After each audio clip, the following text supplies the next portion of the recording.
Desideratum is a Latin word. It means things that are desired as essential.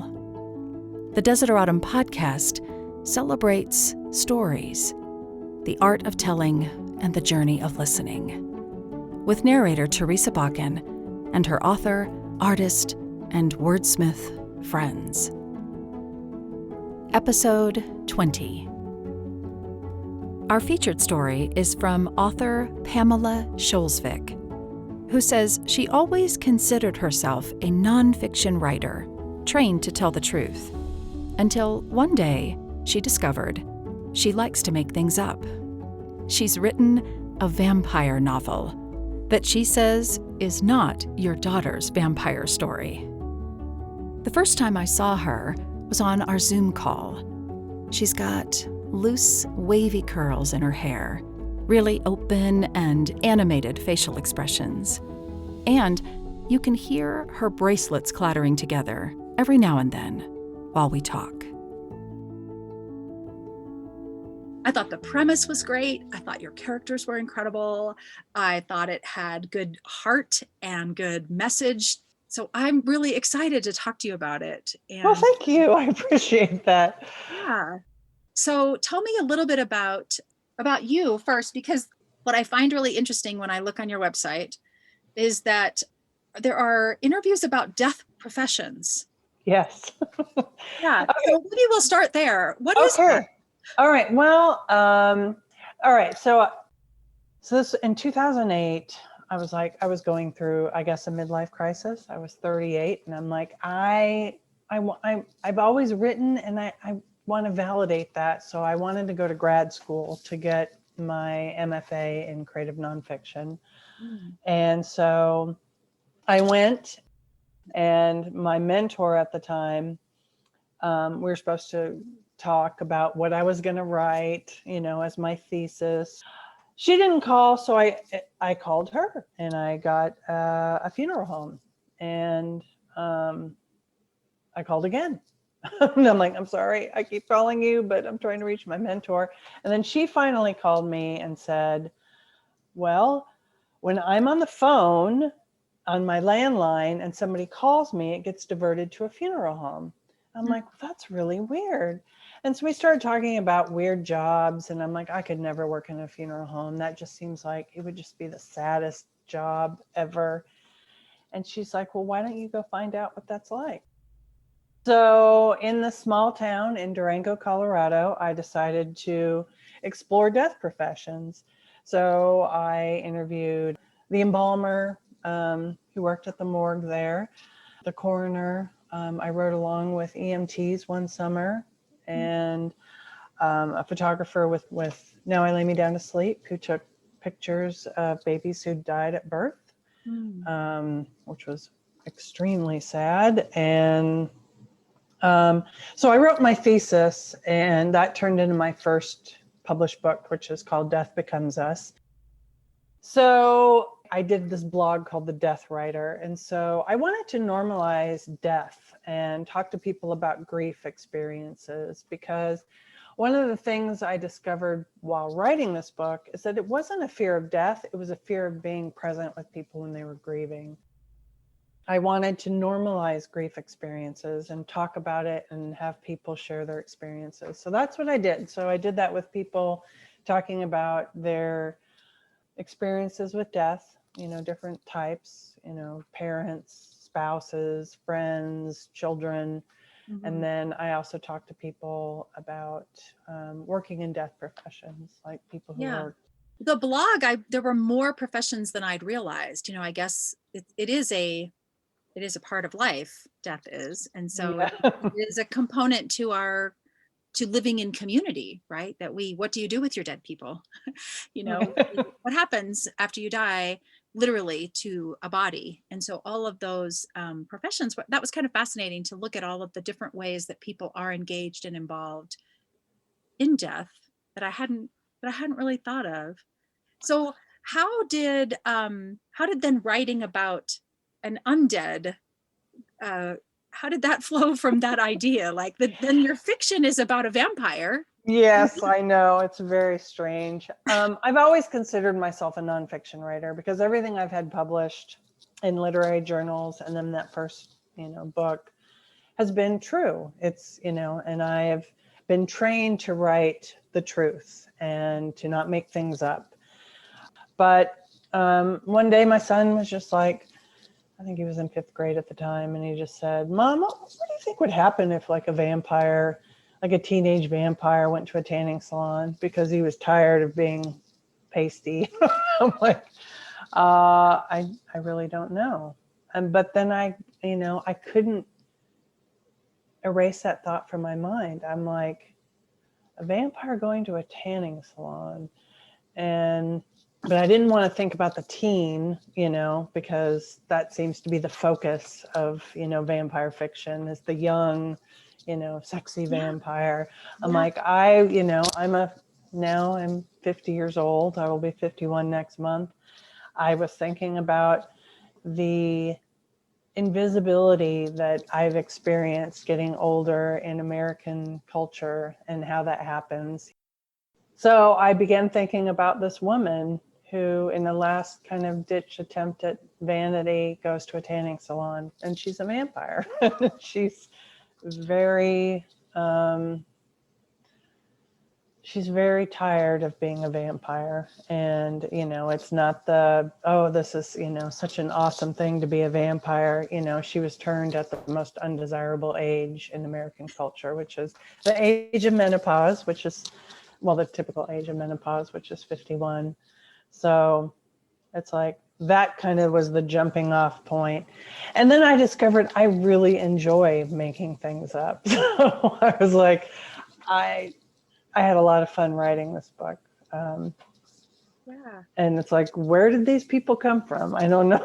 I don't know these people, but they kind of. I can tell you had fun with it. It is a fun book, and I think there's a lot of humor. But it's very different from any vampire book I've ever read. Like you said, it's not about this sort of endless life of power and youth and beauty. It's an endless life at an age that people don't dream of being first. Right. But also her desire to not be a vampire anymore is really rooted in what does it mean to be human, right? What would you miss? And I love some of the things that she wants back in her life, not just aging, but, a BLT. Right? But I thought it would not be fun to, be 51 and be constantly reminded that you can never change. And, really what makes life enjoyable or gives it meaning, and this is informed by the research I did on the death book, is knowing that your life is going to end. That's what, the importance of your life. And so a vampire, it's like, it's never going to end. And that just seems so boring and daunting, like it's never going to end. And I really would like some ice cream. And you can't have ice cream. So tell me a little bit about how you envisioned this path back to mortality. Okay. Well, I am a member of Al-Anon, which is a 12-step group for friends and family of alcoholics. In this program, it's a program of recovery. It's not about changing the other person. It's about changing ourselves and how this addiction has affected us and how we can find peace and serenity in the world despite whether people are still using or around us. And so with Veronica and her quest to become mortal again, the 12 steps were very predominant in that. I mean, it's such a simple thing, for her, all she has to do to become mortal again is to find people she's turned into a vampire and make amends to those people. And with each person that she, changed into a vampire, there are different reasons why she changed them. Or, some were impulsive, some were more calculated. But, the way out of this and her torment is through an amends. It seems a rather simple premise, but it is really hard to do in reality. Yes. Yes. It took me a moment actually to realize, like, oh, this is the actual 12-step program that you're modeling, that you're discussing. And I really loved how real that was. I thought it was clever, but also really meaningful. And in this idea of redemption through amends, just seemed, like you said, simple but complicated. So the scene that we chose is one of those moments, is when she's tracked down someone that she turned. And can you set up at all, like, who this is and what's happening in this scene? Okay, well, so Veronica she's a woman from North Dakota. It's a rural life. It's in the 1800s, and she's a widower, and she decides to turn another widower, someone in the community, so that she feels like, he's a good man. I could probably spend eternity with him. And Canute is her first person that she turns into a vampire. And she goes back to North Dakota to go make amends to him and give him his soul back.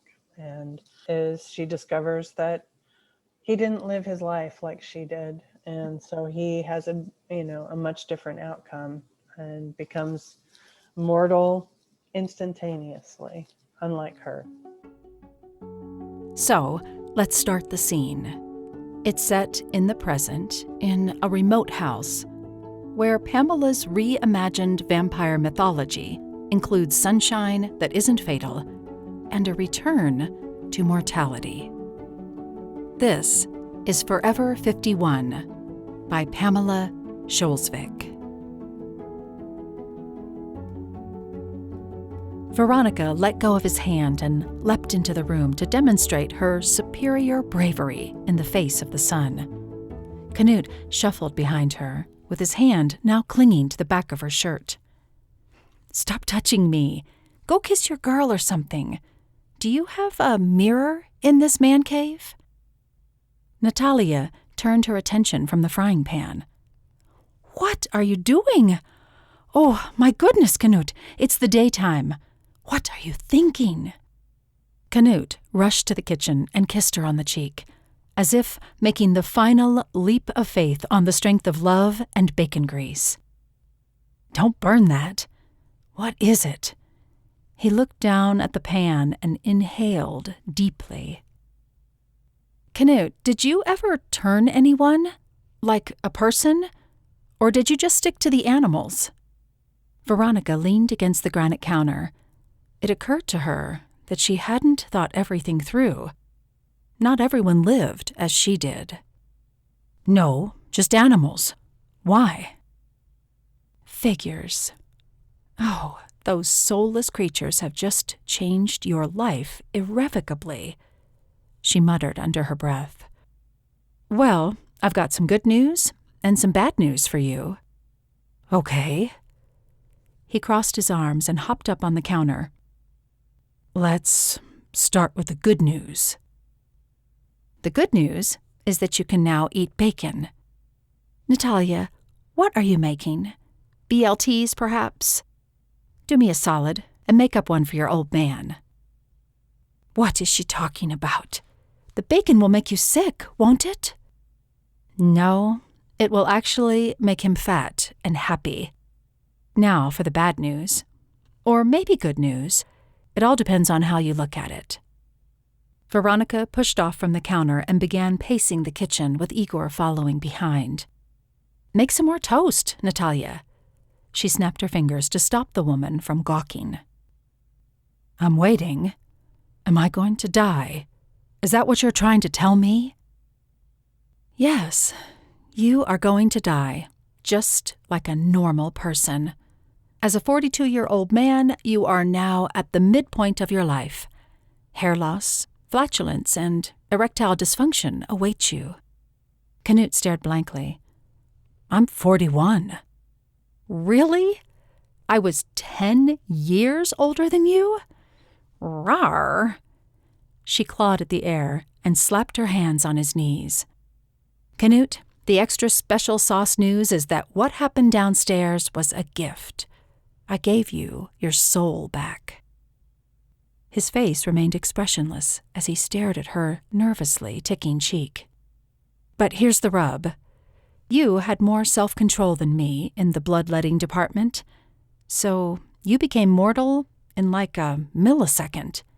Unlike me, who still depends on the kindness of dying people to sup, you can now eat all the bacon and ice cream you could possibly ever want.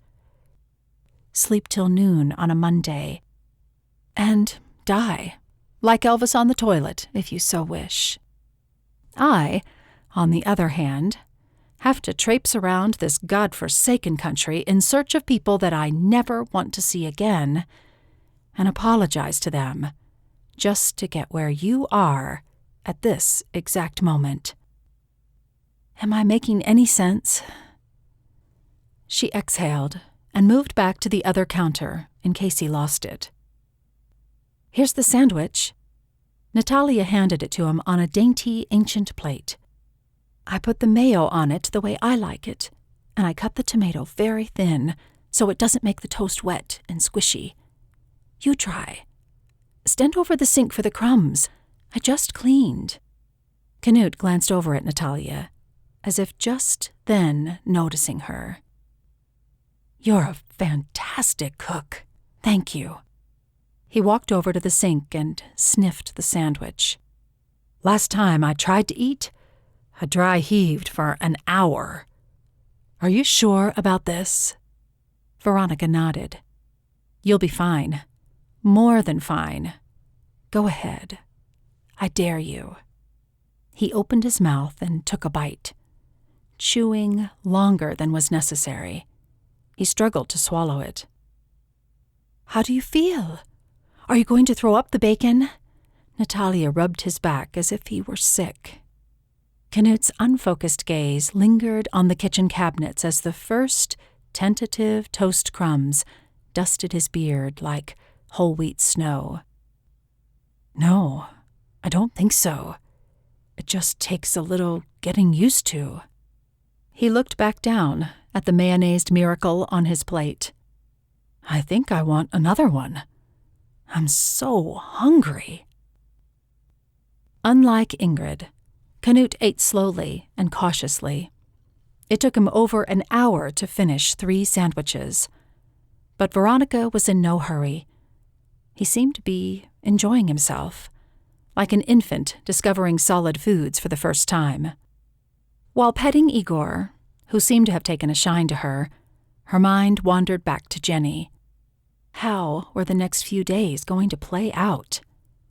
Meth withdrawal wasn't as bad as heroin, but depending on her level of use and the dopamine receptors she had destroyed, she would be unable to feel anything close to joy. That is, unless she used again, which was what made the march to relapse so inevitable. Ready for your next adventure? Veronica placed a squirming Igor onto the couch as Canute wiped the crumbs from his beard. Sure. Let's go outside. I'd love some sunflowers to cheer up my motel room. She skipped towards the door. When did you become Mary Poppins? Canute grabbed a sweater from the coat rack. When I stopped spending my days in a basement. There's an amazing world out there, Canute, and the internet doesn't do it justice. Veronica felt awfully proud of herself and the ease in which Canute accepted his new reality. She reasoned that sudden and unexpected change was easiest when the shine of possibility overshadowed the dust bunnies and dirt that hid in the corners. Tomorrow would be trickier. Before we return to my conversation with Pamela, I wanted to tell you something about her. I've been asking authors and everyone really about their experience during the pandemic, the silver linings, and the losses. Pamela's experience took my breath away. 2020 was like one of the worst years of my life. My mom died 2 weeks before my book came out. So I'm like, I didn't even feel like doing anything. And I haven't done anything. I don't know. I've been in grief counseling. That's what I've been doing. You know, I had a couple events planned. I actually wrote a press release about, I was doing a blood drive. We were having it at an independent bookstore in Fort Worth. It was going to all be outside. And that press release got me in the Washington Post. Ron Charles with the Washington Post wrote about me. I told him what happened. He had no idea. He just thought it was a really funny press release about, you know, a blood drive for a vampire debut novel. He just thought that was hilarious. And then I told him what actually, you know, was happening. And, you know, I tried to do some online events, but, you know, my heart really wasn't in it because I lost, you know, my mom, and she was very important to me. This is where Pamela and I talked about essential things, like her mom, her whole family really, her husband and kids and animals. Then she settled on one answer to the what is essential question. And another essential thing is I love pedicures. I love just to have my feet rubbed. I don't know, it's a weird thing, but it's not even so much about the polish. It's just about a like human connection. Yeah. So human touch, that's what I'll say. Yes. I think human touch is a great answer. It's a big thing. I mean, you know, and I'm a person who's always been kind of weird about hugging. It's like it makes me uncomfortable because I don't come from a huggy family, but like I have been like, I want all the hugs now. I'm like, give me the hugs, because it is so lacking over this past year. You know, I think that was the big thing with, you know, my mom being in the hospital. We couldn't be in the same room together, and just looking, you know, all they could offer was FaceTime. Oh, it just made her so uncomfortable, and she's like, you know, so anxious and can't breathe, and it's like, I can't watch my mom like this on a screen, you know. So not being able to just be in a room and hold someone's hand was just horrible. It was just unprecedented, right? You know, that was just unprecedented, that you would not be able to be with her. Like I would never have been imagined a situation that would have led to that, you know. And yeah, this is just, nothing has ever, you know, prepared me for this. And, you know, it is, you know, because not everyone was touched by COVID, you know. Yes, right. And I'm in a support group on Facebook where, you know, people who have lost someone during this pandemic get together. But you go out in public and there's people who are like, this didn't affect me and this isn't worse, you know, or they may have gotten it, but they got it to a lesser degree. And they're like, well, this was just like the flu. It's not that big of a deal. Yes. And I really have to just hold my tongue, you know. Thank you for being so open about it and talking about it. Pamela wrote a diary-style article published by CNN about her mom's last days. It is stark, sparse in its language, and yet heavy, full of emotion. I'll put a link in the show notes and a picture of Pamela and her mom on the Desideratum website. Of course, you can also find a link to her website, her books, Death Becomes Us, and Forever 51. She's working with a book-to-film agent and hopes to sell Forever 51 as a series. Follow her on social media for more. Thanks for listening.